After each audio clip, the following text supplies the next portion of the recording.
बंधु माने नूतन वर्ष 2026 उपलक्षे आपण माननकु समस्तंकु मोर हार्दिक शुभेच्छा एवं शुभकामना।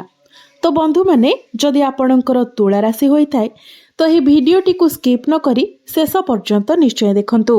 तुला राशि व्यक्ति विशेष मानकर जीवन एही नूतन वर्ष 2026 ठारू बदलिबाको जाउछि, कारण ग्रह नक्षत्र मानकर चलन रे एक बहुत बड़ परिवर्तन हेबाको जाउछि। ग्रह मानकर गुरु देवगुरु बृहस्पति आपणकर भाग्य भावरे चलन करिवे एवं शनि आपणकर षष्ठ रे चलन करिवे, जहाँकि आपणक पई अत्यंत शुभप्रद साब्यस्त हेबो एवं एही कारणरू आपणक जीवन रे चलिथिबा अनेक समस्या दूर मध्य होइजिबो एवं पुनर्बार एही नूतन वर्ष ठारू आपणकर जीवन को खुशी फेरिबाको जाउछि। बुध शुक्र एवं सूर्यकर मध्य राशि परिवर्तन हेउछि, जहा फलरे आपणक जीवन रे किछि बड़ हेबाको जाउछि। आपणक जीवन रे चलिथिबा समस्त दुख कष्टर अंत हेबाको जाउछि। पुनर्बार एही नुआ वर्ष ठारू आपणक जीवन रे खुशी फेरिबाको जाउछि। तो आसंतु जानिबा एही नूतन वर्ष 2026 रु आपणक जीवन रे कोन सबु बड़ परिवर्तन हेबाको जाउछि। तेबे भिडियोटी रे आगको बढ़िबा पूर्वरु जदि आपणकर मध्य तुला राशि होई थाए तो भिडियोटी को लाइक करी चैनल टी को सब्सक्राइब करी दियंतु एवं कमेंट बॉक्स रे भक्ति एवं श्रद्धार सहित जय श्री जगन्नाथ जय मां लक्ष्मी निश्चय लिखंतु। तो बंधु माने पूर्वरु आपणकर स्वास्थ्य खराब रहुथिला, धन जनित समस्या मध्य देखा देउथिला। आपण ऋण नैथिले किंतु ऋण सुझिबाको आपण सक्षम होई पारु नथिले। ऋण करजर भार आपणको उपरे बढ़ी बढ़ी चलीथिला। आपणकर गृह परिवार रे खुशीर वातावरण नथिला। आपणकर शिक्षा क्षेत्र रे समस्या देखा देउथिला। आपणकर अननेसेसरी खर्च हेउथिला। समाज रे आपणकर मान सम्मान नथिला। आपणको चाकरीटीए प्राप्ति होई पारु नथिला। संतान संतति पई आपण चिंतित थिले। आपणकर व्यापार वाणिज्य रे लॉस हेउथिला। प्रेम जीवन रे मध्य आपणको सफलता मिली पारु नथिला। तेबे एभली जहाँ भी किछि समस्या आपणकर जीवन रे लागि रहिथिला ताहा एही नुआ वर्ष ठारू दूर हेबाको जाउछि। आपणकर जीवन रे पुणी थरे खुशी फेरिबाको जाउछि। आपणकर जीवन रे नूतन सूर्योदय हेबाको जाउछि। बंधु माने एही नुआ वर्ष रे देवगुरु बृहस्पति आपणकर नवम भावरे अर्थात आपणकर भाग्य भावरे चलन करिवे, जहा फଳରେ आपणकर भाग्य मजबूत बनिबाको जाउछि। प्रत्येक क्षेत्र रे आपणको सफलता मिलिबाको जाउछि। समस्त क्षेत्र रे भाग्य आपणकर साथ देव। अल्प परिश्रम रे आपण अधिक सफलता लाभ करि परिबे। आपण कोनोसी धार्मिक स्थान को यात्रा करि पारंती। कोनोसी विदेश यात्रा दूर स्थान को यात्रा आपण करि पारंती। कोनोसी धार्मिक कार्य रे आपण टंका किछि खर्च करि पारंती। एही नूतन वर्ष रे आपण आपणकर गृह रे कोनोसी शुभ मांगलिक कार्यर आयोजन करि पारंती। आपण किछि बड़ कामर आरंभ करि पारंती। किछि बड़ इन्वेस्टमेंट मध्य आपण करि पारंती, जहा भविष्यत रे आपणको बहुत बड़ लाभ आनी देबो। एही नूतन वर्ष रे आपण किछि भूमि जमी प्रॉपर्टी किंबा नूतन जानवाहन इत्यादि क्रय करि पारंती किंबा नूतन गृह मध्य निर्माण करि पारंती।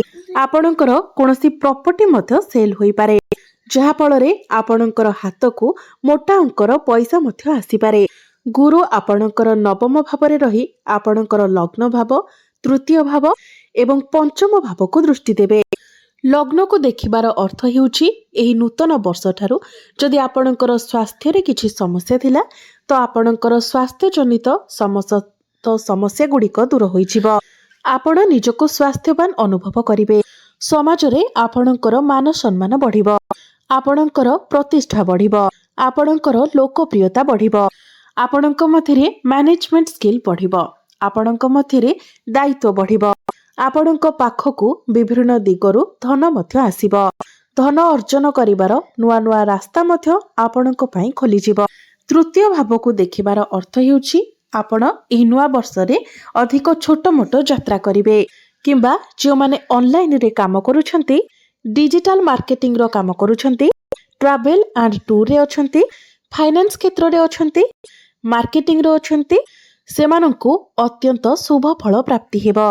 किंबा जो माने मॉडलिंग क्षेत्र रे अछंती, कला साहित्य क्षेत्र रे अछंती, ନୃତ୍ୟ ପରିବେଷଣ କରୁଛନ୍ତି ଆପଣଙ୍କୁ ମଧ୍ୟ ଅନେକ ଶୁଭ ଫଳ ପ୍ରାପ୍ତି ହେବ। ଏହା ସହିତ ଗୁରୁଙ୍କର ନବମ ଦୃଷ୍ଟି ଆପଣଙ୍କର ପଞ୍ଚମ ଭାବ ଉପରକୁ ରହିବ। ପଞ୍ଚମ ଭାବଟି ହୋଇଥାଏ ଶିକ୍ଷାର ଭାବ, ସନ୍ତାନର ଭାବ ଏବଂ ପ୍ରେମ ଜୀବନର ଭାବ।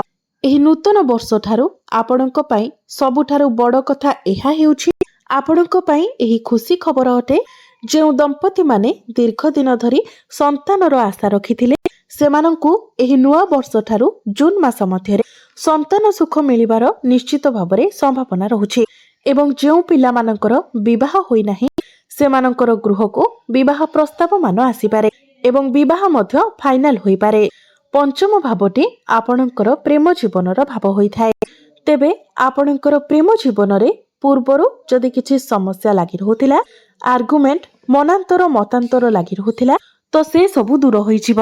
ପୁନର୍ବାର ଆପଣଙ୍କ ମଧ୍ୟରେ କଥାବାର୍ତ୍ତା ହେବ। ଯେଉଁମାନଙ୍କର ବ୍ରେକଅପ୍ ହୋଇଯାଇଥିଲା ତ ଆପଣଙ୍କ ମଧ୍ୟରେ ପୁଣି ଥରେ ପ୍ୟାଚଅପ୍ ହୋଇପାରେ। ଯେଉଁମାନେ ସିଙ୍ଗିଲ ଅଛନ୍ତି ସେମାନଙ୍କୁ ନୂତନ ପାର୍ଟନର ମଧ୍ୟ ମିଳିପାରନ୍ତି। କାହା ସହିତ ସମ୍ପର୍କ ଗଢ଼ି ଉଠିପାରେ। ଆପଣ ଆପଣଙ୍କର ପ୍ରେମ ଜୀବନରେ ଆଗକୁ ଯିବାକୁ ଚେଷ୍ଟା କରିବେ। ଶିକ୍ଷା କ୍ଷେତ୍ରରେ ମଧ୍ୟ ଆପଣ ବହୁତ ଅଧିକ ଉନ୍ନତି ଏବଂ ପ୍ରଗତି କରିବେ। ଆପଣଙ୍କ ମଧ୍ୟରେ ଜ୍ଞାନ ଏବଂ ବୁଦ୍ଧି ବଢ଼ିବ। ଏହି ବର୍ଷ ଆପଣ ଆପଣଙ୍କର ପାଠ ପଢ଼ାରେ କିଛି ନା କିଛି ବଡ଼ କରିବାକୁ ଚେଷ୍ଟା କରିବେ, କିନ୍ତୁ ରାହୁ ଆପଣଙ୍କର ପଞ୍ଚମ ଭାବରେ ଥିବାରୁ ସମୟ ସମୟରେ ଆପଣଙ୍କର ମନ ଭ୍ରମିତ ହୋଇପାରେ, ପାଠ ପଢ଼ାରୁ ହଟି ଅନ୍ୟ କେଉଁଆଡ଼େ ଯାଇପାରେ। ସେଥିପାଇଁ ଆପଣ ଆପଣଙ୍କର ପାଠ ପଢ଼ାରେ ଧ୍ୟାନ ଦିଅନ୍ତୁ। ନିଶ୍ଚିତ ଭାବରେ ଆପଣଙ୍କୁ ସଫଳତା ପ୍ରାପ୍ତି ହେବ। ବୃହସ୍ପତି ଯେହେତୁ ଆପଣଙ୍କର ନବମ ଭାବରେ ଅଛନ୍ତି ତ ନବମ ଭାବଟି ଉଚ୍ଚ ଶିକ୍ଷାର ଭାବ ହୋଇଥାଏ।